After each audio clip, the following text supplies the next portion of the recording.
Hello dear students, मेरा आज का पाइप्स एंड सिस्टर्न का नेक्स्ट क्वेश्चन जो है वो है 3 pumps A, B and C are capable of filling a reservoir. A fills in 5 hours, B in 7 hours and C in 10 hours. When all 3 pumps are open together, they operate for 1.5 hours before pump C is closed.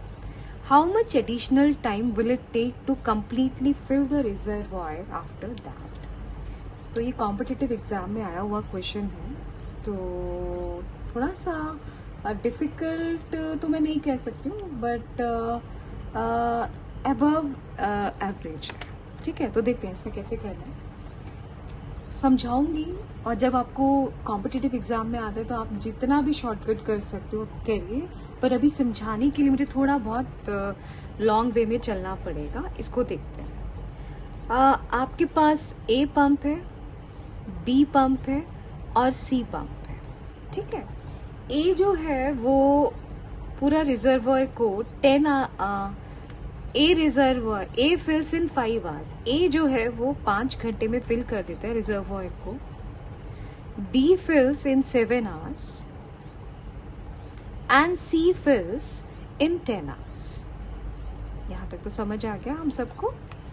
When all the 3 pumps are open, जब हमने तीनों को open कर दिया, all the 3 are open, ए को भी open किया, B को भी ओपन किया एंड सी, तीनों को जब हमने चलाया, they operate for 1.5 hour before pump C is closed.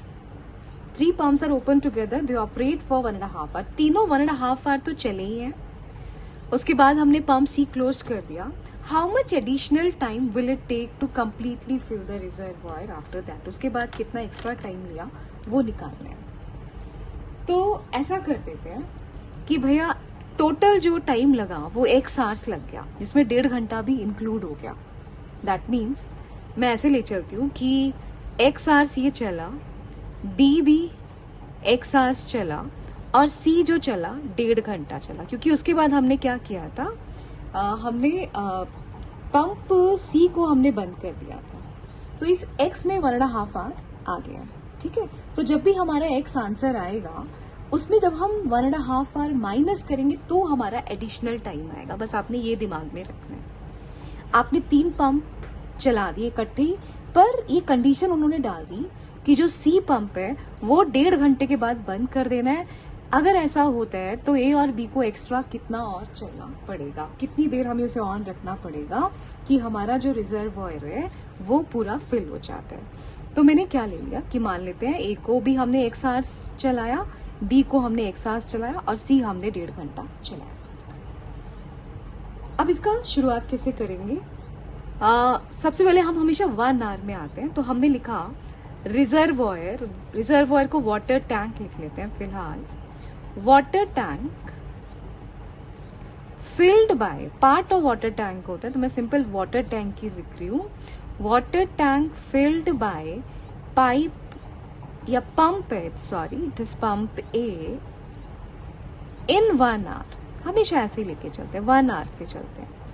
अगर वो 5 घंटे लगाते हैं पूरी टैंक को फिल करने में, तो वो 1 घंटे में उसका 5वां हिस्सा दैट इज 1/5 फिल कर रहा है।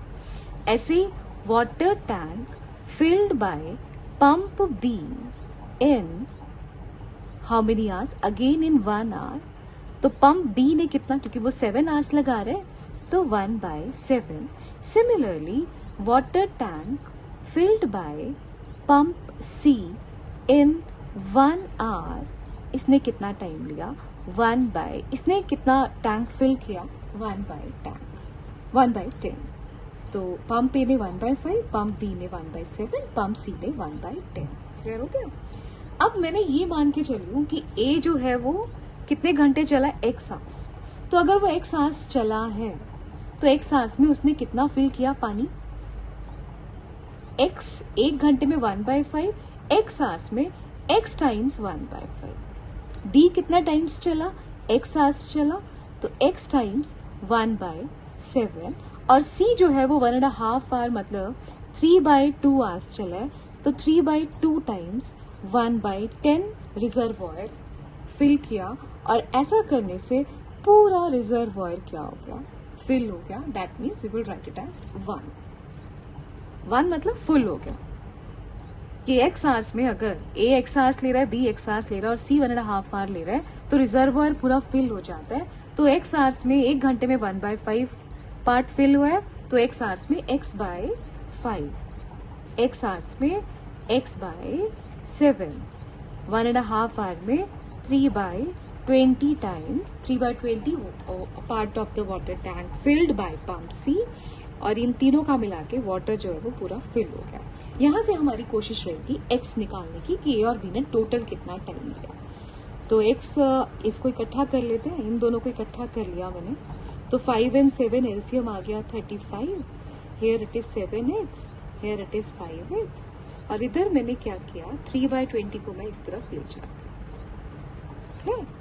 ये आ गया 12x अपॉन 35 और इधर आ जाएगा 20 and here it is 20 minus 3. So here I get again x equals to यहाँ 17/20. ये 35 will move up and 12 will move down. I hope this is clear. 5 से कट कर देते हैं. 5 4s are 20, 5 7s are 35. तो मेरे पास आ गया x is equal to 119/48. तो इसका मतलब 119/48 आवर्स जो है वो हमारे ए और बी ने लिए हैं पूरा टैंक फिल करने के लिए, जब सी को हमने 1.5 घंटे तक ही चला. मुझे निकालना है एक्स्ट्रा टाइम. अब एक्स्ट्रा टाइम के लिए मुझे क्या करना पड़ेगा, जो एक्स्ट्रा टाइम उसने बोला कितना एक्स्ट्रा टाइम लेंगे, उसके लिए आपने कुछ नहीं करना है. आपने ये जो टोटल टाइम जो आपका है, जो आपके ए और बी ने लिया है, उसमें से आप 1.5 घंटा माइनस कर दीजिए. 1.5 घंटे का मतलब होता है 3/2. सो 48 and this become 119 and this becomes 72 and here it is 47/48 hours. This is the extra time taken by the pump A and B when C is closed after 1.5 hour. तो मैंने बहुत स्लो करा है एंड आई प्लीज रिक्वेस्ट कि इसको कोशिश करिए समझने की. अगर आपको नहीं समझ आया तो प्लीज आप कमेंट बॉक्स में लिखिए कि आपको नहीं समझ आया, तो आई विल ट्राई अगेन कि आपको किसी तरीके से क्वेश्चन समझ आ जाए. Please subscribe my channel and thank you to watch my video.